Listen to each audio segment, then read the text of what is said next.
Travailler moins pour gagner plus, est-ce que c'est possible ou est-ce que notre cher ancien président Monsieur Sarkozy nous aurait menti? Eh bien, je te rassure, c'est tout à fait possible. C'est l'objectif de cette vidéo. Je veux qu'à la fin de la vidéo, tu saches exactement quoi faire pour réussir à terminer toutes tes journées en ayant moins travaillé, en ayant eu plus de résultats que d'habitude et en étant fier de toi. On va passer tout de suite dans le vif du sujet avec l'identification et la résolution des différents problèmes. Premier problème, c'est tu travailles trop. Ok? Moi, je vais te demander un truc, c'est est-ce que tu travailles trop parce que tu as trop de travail ou est-ce que tu travailles trop parce que euh, tu culpabilises de prendre du temps libre alors que tu n'as pas encore de résultat? C'est-à-dire que tu viens bourrer en fait ta to-do list et du coup, tu n'arrives jamais à finir tes journées. Il faut bien discerner ces deux problèmes parce que c'est deux problèmes totalement différents.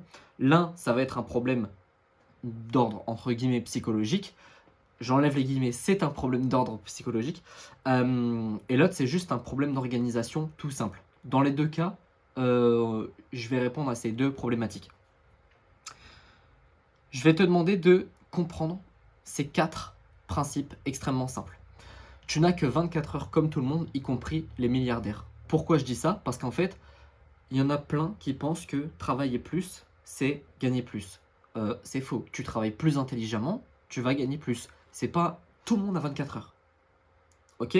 Le mec qui est SDF comme le milliardaire, les deux ont 24 heures. Les deux ont deux bras, deux jambes et un cerveau. Il n'y a aucune différence. D'accord?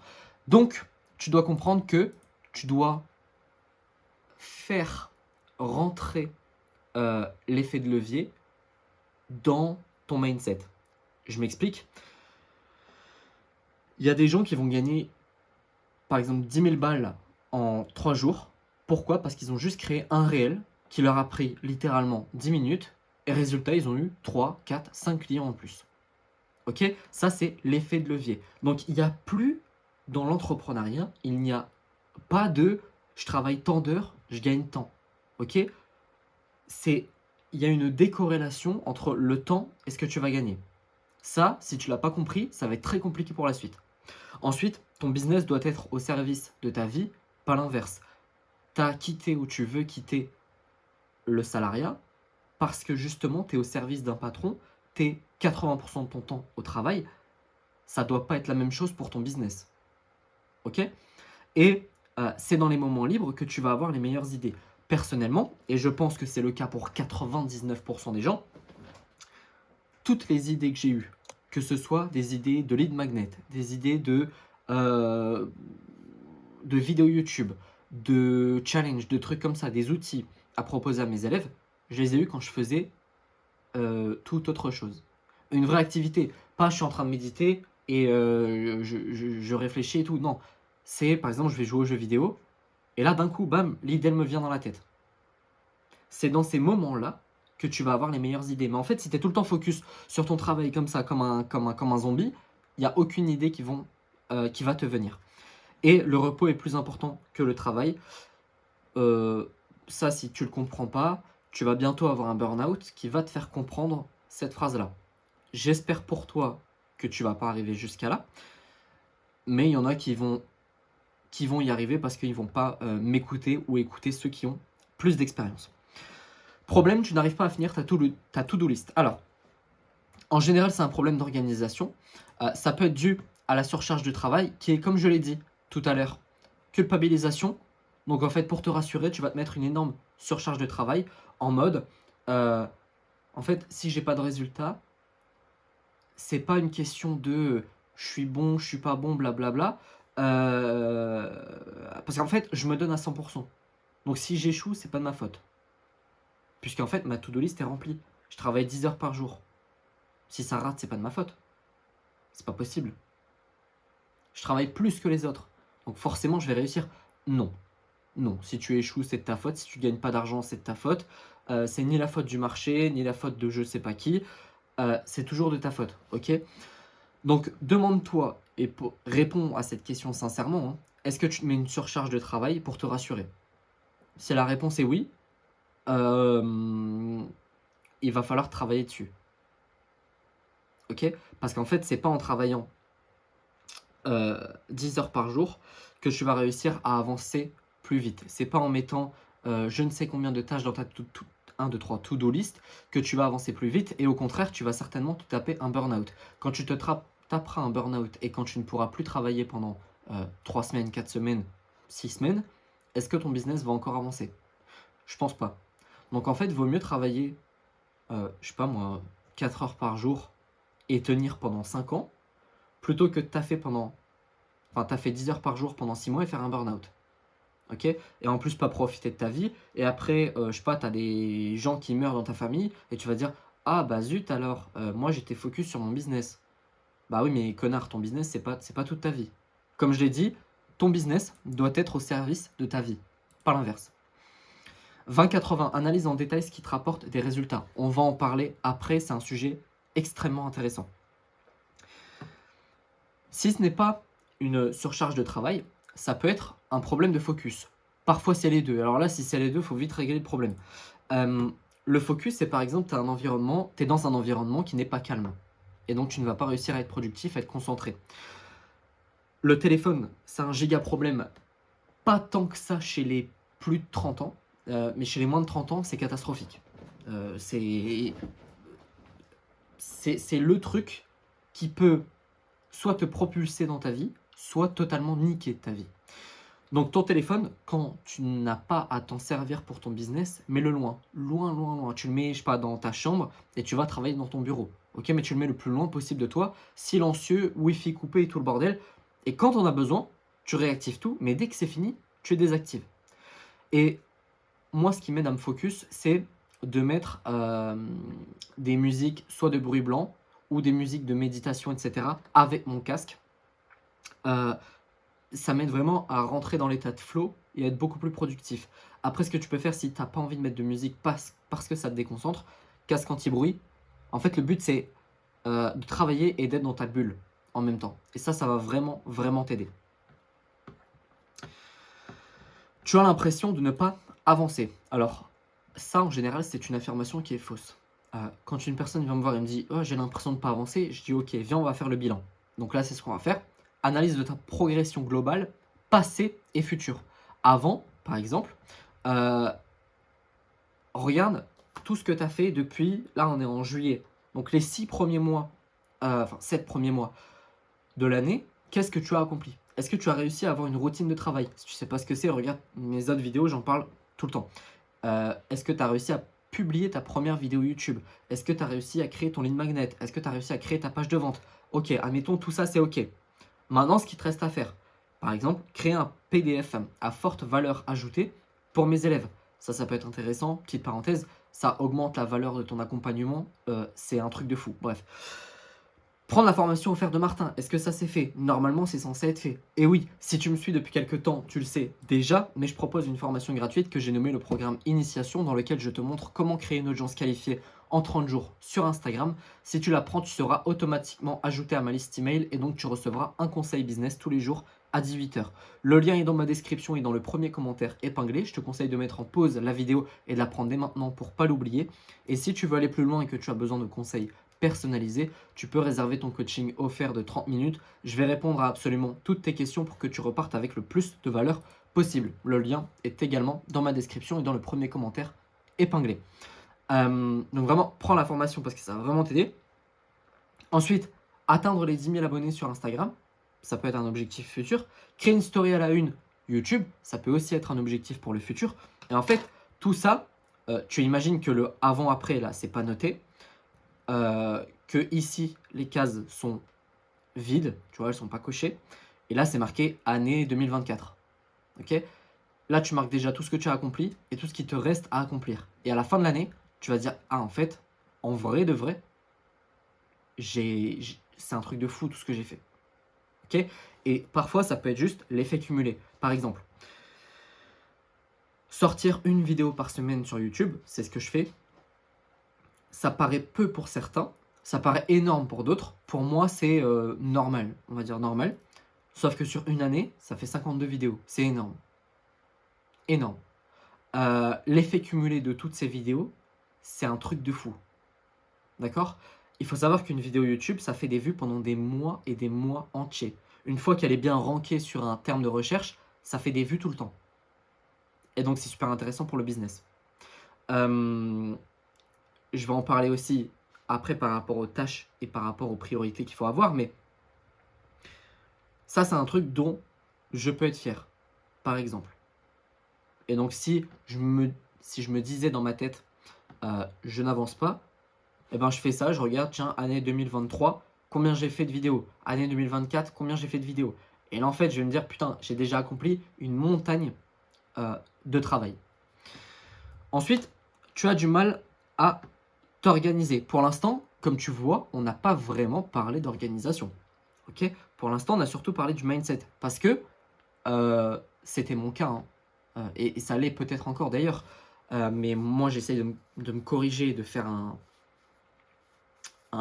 changement de mindset, en fait, tout simplement.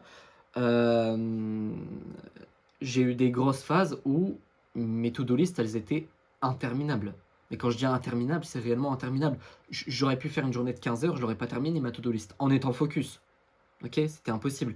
Et en fait, après, il y a le truc de j'ai fait une journée de, je sais pas, 8 heures focus. Ok, pas 8 heures en mode je suis employé en CDI, je parle à Jean-Charles à ma pause de café pendant une demi-heure et tout. C'est 8 heures de travail effectif, c'est énorme. T'arrives à la fin et tu dis, en fait, j'ai fait plus que 99% des entrepreneurs, mais j'ai pas réussi à finir ma to-do list. Donc en fait, t'as pas la culpabilisation de je travaille pas assez alors que je n'ai même pas de résultat. Donc pourquoi moi je me donnerais du temps libre? Alors que non, tu vois, ça se fait pas. Mais t'as le truc de épuisement. Je suis déçu de moi parce que j'ai pas réussi à finir ma to-do. Je vais le remettre à demain, ça va se reaccumuler. Et en fait, tu t'en sors pas de ce truc-là. Donc, vaut mieux faire des petites to-do que tu arrives à terminer. Et là, par exemple, en ce moment, ce qui est bien, c'est que j'ai à peu près 1 heure par jour. Ça fait très peu de temps que j'y arrive.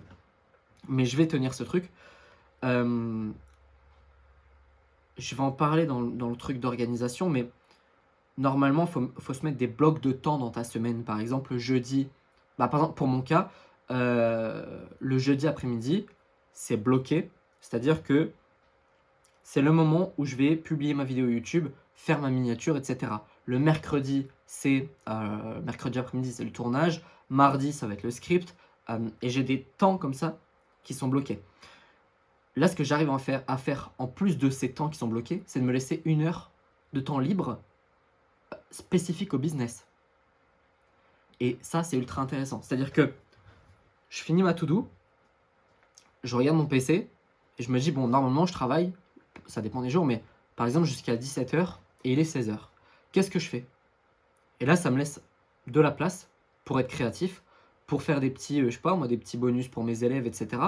Alors que normalement, ce que je faisais, c'est que je me laissais, par exemple, le vendredi après-midi en mode full libre. Et là, j'ai préféré me faire un truc en mode, j'arrive encore à me laisser le vendredi après-midi libre, mais 1 heure de temps libre pour laisser place à ma créativité au niveau du business. Bref, avançons. Là, on va parler d'organisation. Tu as du mal à t'organiser, je te conseille de faire un truc, c'est partir du plus grand au plus petit. Alors là, sois attentif, s'il te plaît. Tu prends une grande période de temps. L'année, ça fait peut-être un peu trop. Ok.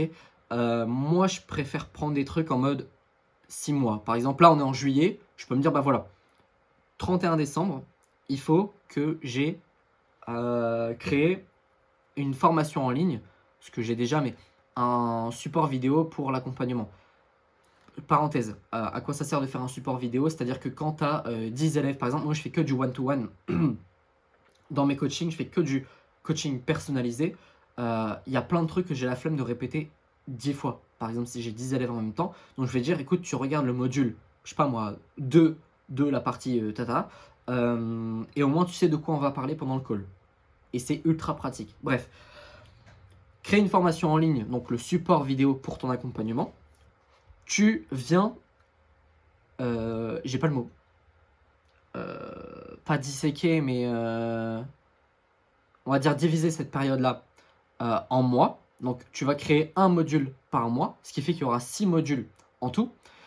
Et ensuite, semaine 1, semaine 2, crée la mind map du module 1, okay, puisqu'il y a 4 semaines dans un mois.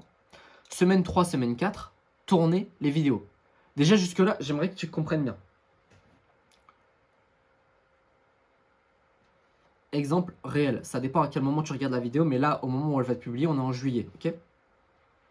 Je veux qu'avant décembre, je sorte une formation en ligne. Par mois, je vais créer un module.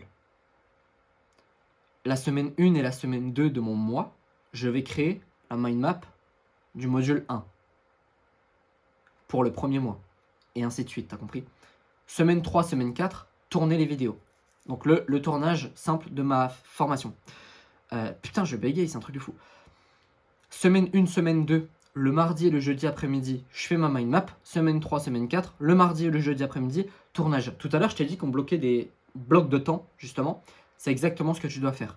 Parce que si tu te dis pas, par exemple, si je me disais pas, tiens, le mardi après-midi, c'est mon script pour ma vidéo YouTube, je sortirais pas de vidéo YouTube en fait. Parce que j'ai mes élèves, j'ai mes prospects, coaching offert, prospection, création de contenu, etc., etc. Donc en fait, si je ne m'impose pas ces blocs de temps comme obligatoire, parce qu'il n'y a personne qui va te dire c'est obligatoire, hein, c'est toi-même, bah je le ferai pas. Et en fait, c'est pareil pour toi. Quand tu te dis j'ai un objectif, et bah tu te fixes des blocs de temps pour travailler uniquement sur ça. Quand je te dis uniquement sur ça, c'est que si tu te dis de 13h à 17h je fais ça, il n'y a pas de j'envoie un message de prospection entre deux. Je réponds à un abonné. Non, non, tu fais que ça. Tu te focuses à 100%. Et si tu as besoin d'une pause, tu vas dehors, tu vas marcher 20 minutes, tu reviens, tu seras en pleine forme. Ok? Mais tu ne fais que ça. Et si tu as fini plus tôt, par exemple, je sais pas moi, tu es à la.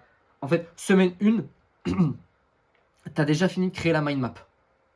Je montre ma main, oui, vous voyez pas ma main. Semaine 1, tu as déjà fini de créer la mind map du module 1. Et bah la semaine 2, tu commences le tournage. Et en fait, tout sera avancé, c'est pas grave. Ok? Mais vraiment, tu dois décomposer. Putain, c'était ça le mot que je cherchais. Tu dois tout décomposer, tes objectifs. Et ça va vraiment, vraiment t'aider. Tu n'as pas assez de résultats en termes d'audience, de chiffre d'affaires, etc. Autre problème, ça.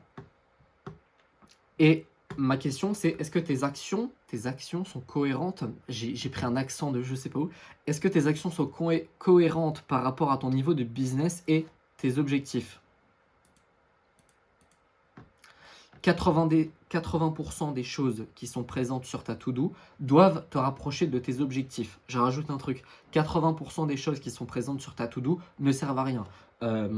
La majorité des gens surchargent leur to-do parce que ils ont envie de se rassurer, etc. La vérité, c'est que la majorité des trucs qu'il y a sur leur to-do list ne sert strictement à rien. Par exemple, faire une VSL avant 15 000 euros par mois, c'est pas utile. Et il y en a plein qui le font. Et qui vont se mettre des tâches. Parce que faire une VSL, en fait, on pourrait croire, oui, faire une vidéo de vente, ça prend... Enfin, la vidéo en elle-même, ça prend, je sais pas, tu fais une VSL de 30 minutes, par exemple. Ok. Sauf que entre deux, tu as d'autres choses à faire. Donc, tu vas décomposer le bordel. Et en fait, ça va te prendre beaucoup plus de temps qu'il n'y paraît. Ok? Sauf qu'au lieu de faire une putain de VSL, tu aurais pu prospecter. Et donc, le jour où tu t'es dit, tiens, aujourd'hui, je vais faire, je sais pas moi, 5 heures de VSL, parce qu'après il faut faire une page de vente, hein. Tu fais une page de vente, d'abord tu fais ton script, c'est extrêmement long. Bah, tu aurais pu prospecter en fait à la place de faire ça. D'accord? Il y a très peu de tâches qui sont réellement utiles, hein, en vérité. Par exemple, YouTube. Et c'était là où je voulais en venir. Tu commences ton business. Ne te dis pas, tiens, je vais faire YouTube. Parce que moi, ça me prend 3 demi-journées. YouTube. Script, c'est ça en fait, le script, c'est la mind map. Le tournage, ça va, c'est tranquille quand il n'y a pas de problème. Quand par exemple tout se passe bien et que tu n'as pas oublié d'allumer ton téléphone pour rec, quand tu n'as pas oublié de mettre l'enregistreur de ton écran en route, tu vois, sinon tu dois tourner 2-3 fois ta vidéo et puis c'est un peu chiant. Mais tout ça, ça ne sert à rien. Par exemple, faire des vidéos YouTube au début de ton business, ça ne sert à rien. Parce qu'après, il y a le jour du montage et tout. Donc, pose-toi la question suivante. Qu'est-ce qui te rapproche de tes objectifs? Si ton objectif, c'est ça, créer une formation en ligne, est-ce que faire une putain de vidéo YouTube, ça sert à quelque chose? La réponse est non. Si ton objectif, c'est de trouver des clients, qu'est-ce qui te rapporte? Qu'est-ce qui te rapproche de cet objectif? La prospection, oui. Créer, je sais pas moi, encore une fois, hein, créer une vidéo YouTube, non. Si t'as pas encore de clients avec Insta, c'est pas la peine de partir sur YouTube. Parce que YouTube est une plateforme plutôt de fidélisation. Ok? Tu peux en faire une de temps en temps, ça va pas faire de mal. Mais ne mise pas sur YouTube. Je reformule. Tu mises pas sur YouTube et tu peux en faire une de temps en temps si tu as déjà fini toutes les tâches indispensables à ton business que tu devais faire avant. Ok? Et c'est en mode, tiens, j'ai 1 heure de temps libre, comme je l'ai dit tout à l'heure. Créativité. Je fais une vidéo YouTube, ça me plaît, ça me fait kiffer et voilà. Mais tu ne le fais pas au détriment des autres tâches. Parce qu'il n'y a que 20% des tâches dans ton business actuellement qui te rapprochent de tes objectifs.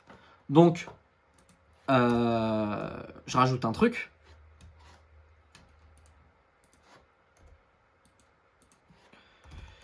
Identifie les 20%. Je viens de niquer l'outro de ma vidéo parce qu'en fait, il me semble que c'était ça. Passons au bonus. Ah non, c'était pas ça. Putain, c'était mon autre truc. Ce que je viens de te dire, les 20% d'actions qui t'apportent 80% des résultats, c'était mon bonus de base, mais je l'ai changé parce que j'en étais sûr que j'allais le dire avant en fait. Le bonus, c'est que vraiment, il faut le vouloir. Si dans ta tête, ça te pète pas assez les couilles de taffer 10 heures par jour, de pas voir ta famille, de pas faire d'activité, etc., tu vas jamais changer. Va falloir attendre que ça te saoule, en fait, ou qu'il y a un truc qui se passe, en mode, il y a un membre de ta famille qui meurt, et tu te dises, ah bah merde, j'ai travaillé trop, j'ai pas profité de ma famille, par exemple. Donc il faut le vouloir, mais à partir du moment où tu veux travailler moins, pardon, en gagnant plus d'argent, tu vas réussir. Parce que quand tu le veux, tu vas comprendre certaines choses. Et on en revient à ces 4 principes, 4,5 disons, 4,5 principes très simples. Et si tu les comprends, t'as tout gagné. J'espère que cette vidéo t'a plu. Sur ce, je te souhaite une excellente journée, une excellente soirée et je te dis à bientôt. Ciao!